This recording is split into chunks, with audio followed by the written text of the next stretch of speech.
Hi, everyone. This is Fritz Murphy, and I am the host of God Grief Community, where we discuss God and suffering. And today I have with me author Lori Vober. Go ahead and say hi, Lori. Hi. And she has quite a story to share, and I'm very honored that she's on my podcast, and I'm excited to hear what she has to say. Before we start, I'm going to quick pray, and then we'll jump into our interview. Dear Lord, thank you so much for this opportunity to talk with Lori. I want to pray for her and for me and for everyone listening to this podcast that we glorify you, we edify you in what we do, and that this episode will edify other people who listen to it. Thank you for everything you've given us. In your name, amen. Alrighty, so Lori, tell us a little bit about your story.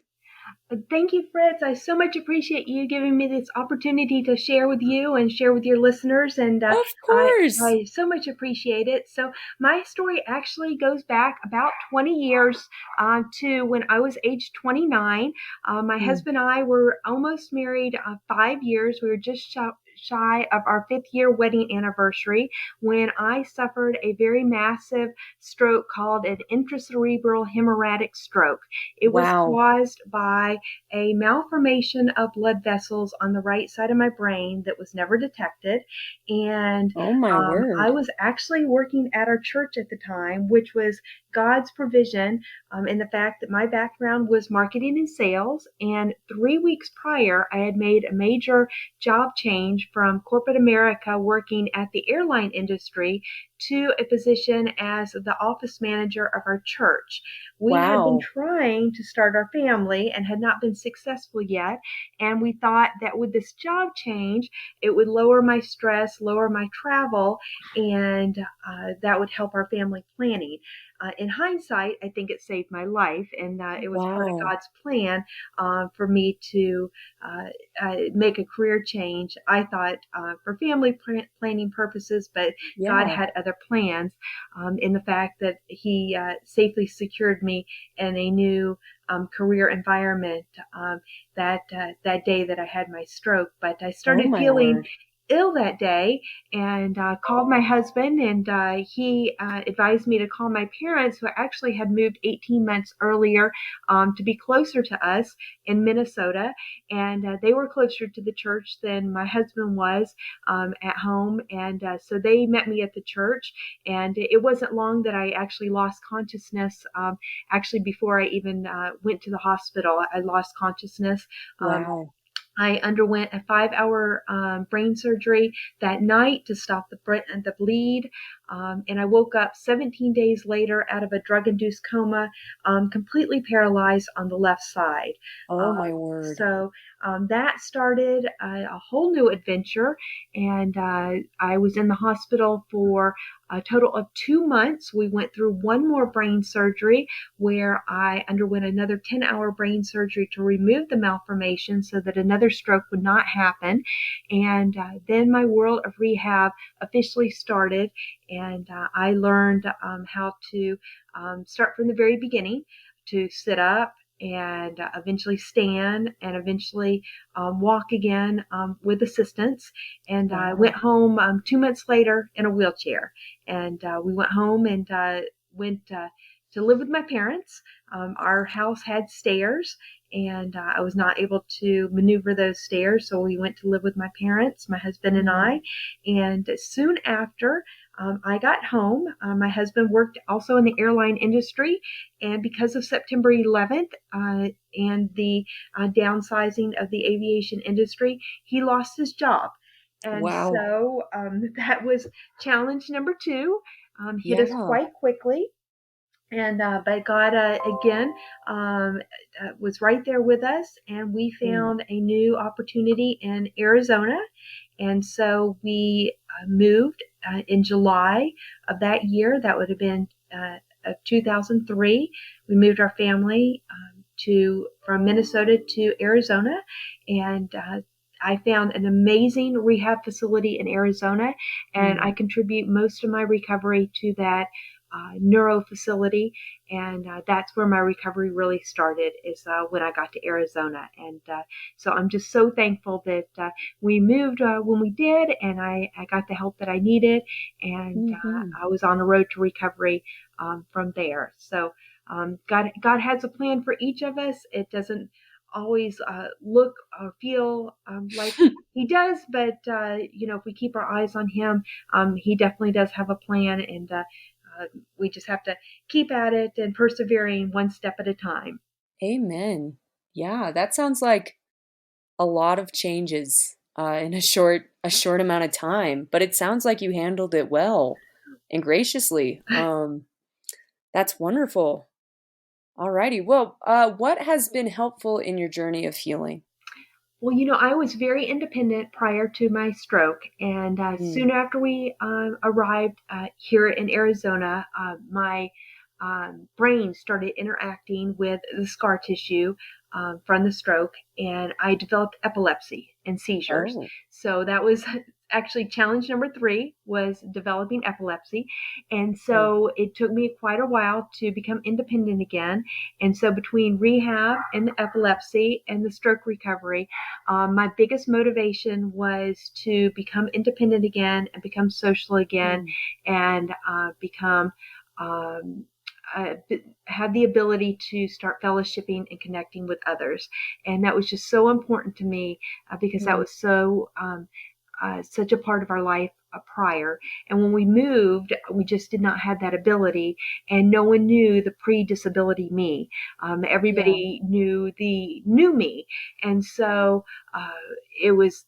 I think the biggest motivating factor for me was to keep persevering, and God gave me from the very beginning a mental toughness to look at everything from a physical standpoint and to keep persevering through everything to get better in order to become more independent. And I think that Yeah. was one of my huge motivating factors was to try and become independent as much as I could, so that I could get girlfriends again Mm. um, and achieve the independence I had before, and become active again in our church and our women's ministry, and achieve as much of the life I had prior to the stroke. Hmm. That is wonderful. Wow. Okay. And what has been unhelpful in your journey of healing? I think the most unhelpful thing for anybody going through challenges is letting other people's stress and other people's expectations get the best of you. Everybody has Mm. an opinion on what they think is best for you.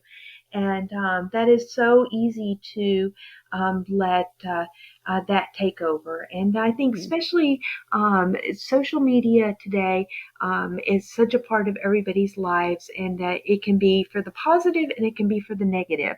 And I found for so long I got off of social media because it was a detriment. And I Yeah. saw all happy people. And when things aren't happy in your life, it makes it makes things worse. So I think the thing that was most unhelpful to me was just trying to compare myself to others and trying to meet expectations that I couldn't meet, and so to learn that I could only do what I could do, and then to find the people that were going to be the best support system for me Mm. and thrive in that environment was my best avenue. Amen. Wow. I had not heard that before about other people's expectations. I think that there's a lot of wisdom in that. Alrighty. Well, let's see. Our next question is, do you have any suggestions for folks who want to help their friends who have undergone traumatic experiences, or for people of the church who want to help their members who are undergoing difficult circumstances? Oh, I think that's such a wonderful question, Fritz. I think one of the Oh, biggest things people can do is just be there and be supportive. I think amen. so many times we don't know what to say to people, so we either shy away and don't say anything because we don't know what to say, Yes. or we go overboard. And I think sometimes just being there, even if you don't know what to say, just to be Yes. there and to be an acknowledgement is so key. And, I think a lot of times people wouldn't know what to say and wouldn't understand that Right. just because I was different on the outside didn't mean that I was different on the inside. I was the same Right. person on the inside. I just had a different body on the outside. And Yes. so I think that this pandemic and COVID has taught people that. Yes. And people are more compassionate and genuine than we used to be. However, I think we have a long way to go still. And Amen. I think, though, if we could continue to show more grace to each other and more love to each other, and not be so afraid of what's on the outside and continue to take a closer look at the inside, it would be very helpful. Preach, Lori. Preach. I 100% agree. And I do think there can be a lot of isolation if nobody knows what to say and so they say nothing. I think it's so hard because all the time when I talk to people about this, they say, "Well, I just didn't want to say the wrong thing. I know you can say the wrong thing and I didn't want to do that, but I didn't know what to say, so I didn't say anything." And it just feels so lonely Yes. when people approach you with that mindset. And I think one of the most helpful things that was said to me when my younger brother was in a car accident that paralyzed him from the waist down, one of the most helpful things for me was I had a friend who called me every other day and she would listen to me talk. And I would say, "Well, I've been talking for like an hour. Don't you want to say something?" And she would just say over and over again, "Fritz, I don't know what to say. I have nothing to say." I think it's okay to tell people that you don't know what to say. And I think I just think that this mindset that I don't know what to say, so I'm not going to say anything because, or sometimes I think sometimes people can say, "Well, I'm sure they don't want to be reminded of this situation that they're in." And it's just, to me, I don't know. I just think it's funny because you haven't forgotten. Like, but anyway, I think that is a lot of wisdom in just telling people that it's okay to not know what to say, but just being there is such a helpful tool that we have both in the church and with our communities. Let's And see. And I Oh, go think the fact that Zoom came along when Zoom came along was just the most miraculous piece of technology. I know there's a lot of yes, people that don't enjoy Zoom and they're on it all day long for work and the last thing they want to do is use it as their social connection. But for right. me, it has been such a wonderful opportunity to continue connecting with others. And although I'm back in person with a Bible study, I'm also connecting with others on Zoom with a separate Bible study for those that aren't comfortable going in person. And I just think any way we can connect with others, whether it is virtual or in person, Mm. connection is so important, and we need each other, Amen. and uh, and we need to meet each other at everybody's own comfort level, and Yeah. that's the most important thing. Mm. I 100% agree. So, my next question is, what has been the most helpful thing that you have done for yourself in your journey of healing? And you might have, if we've already answered this before when we talked about being motivated by independence and community, we certainly can skip it. But if you have anything to add to that one. I think just finding people that will support me and Mm, friendships and yes. girlfriends. I have Amen. a wonderful women's director who a couple of years ago I had the blessed opportunity of being a Bible study leader of my church, and a couple of years ago she challenged all the women's leaders to get a mentor, and I did Oh, that. And so I have a mentor in my life who's a seasoned lady, and we try and talk at least once a week.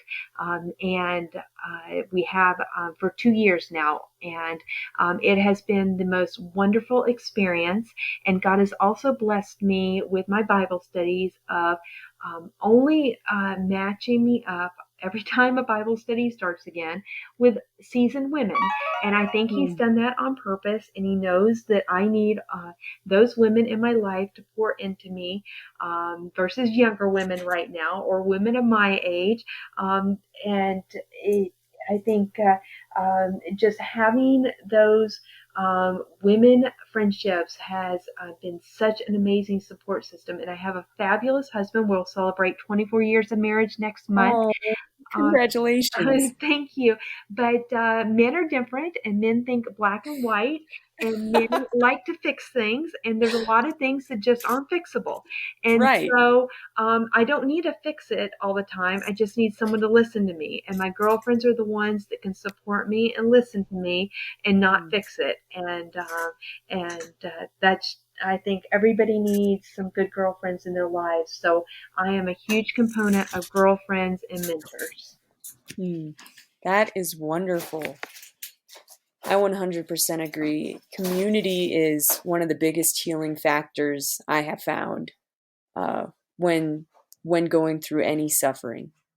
Let's see. And our next question, do you have any advice or something you'd like to say for people going through terrible things? Yes, my biggest thing, and I'm so grateful for God to have given me the faith that He gave me and the attitude He gave me to persevere through things prior to my stroke. And that is that when we are involved in challenging situations and terrible events, it is so easy to lose hope, but always try and look at the glass as half full and not half empty. There is a bigger plan. God does have a bigger plan out there, and to always try and remember to look for that plan. Because even though things might not look, um, you know, wonderful at the moment, if we can always keep our eyes on that bigger plan and look Mm. on the bright side and persevere, I have just found so much more happiness in that. And your attitude makes all the difference, and we can't control in so many circumstances our circumstances. We just can't. We Yes. can't control other people. We can't control our circumstances. We can't control our world, but we can control ourselves and we can control our attitude. And Mm. if we can just keep that in mind, um, you know, don't let someone else control your happiness. That let that's what you can control. And so no matter what, just don't give up and keep going. Mm. I think that phrase, you can't control your circumstances, but you can control your attitude, is such a jewel, a wonderful piece of wisdom. Thank you for that. Let's see. Our last question is, do you have any stories about how God has worked through your suffering? Well, God has done a lot for me in the past 20 years. He has brought a lot of wonderful people into my life to help me, therapists and friends and mentors. But about a year ago, He uh, gave me the opportunity to write my story. And Hmm. my first book is now coming out next month. It's Oh, called that's so exciting. Yes, thank you. I am so excited. And it is called Choices. When you're faced with a challenge, what choice will you make? It is on my faith journey and my perseverance through my challenges of both my stroke and my epilepsy and job challenges. And 7 years post stroke, my husband and I chose to adopt 3 children internationally. And so it also addresses adoptive parenting in my book. And Hmm. so I hope to use this opportunity to share my story and bring hope and encouragement to others. And my next goal is to become a speaker and just continue to share my story with others. Oh, that is wonderful. And we have a link at the bottom of this podcast if you want to pre-order Lori's book, which I think you should. She clearly has some amazing wisdom to share. You can click that link and follow through with the order. We also have links, I think, to Amazon and from Barnes and Noble, where you can find her work. And we do have another podcast episode with her scheduled where we discuss international adoption. I am very excited for it. My family also adopted internationally, and I know that there's a lot of, there can be a lot of difficulties to overcome with that life, and it's certainly worth it, but certainly there can be some difficulties with that life as well. So thank you, Lori, so much for being on my show.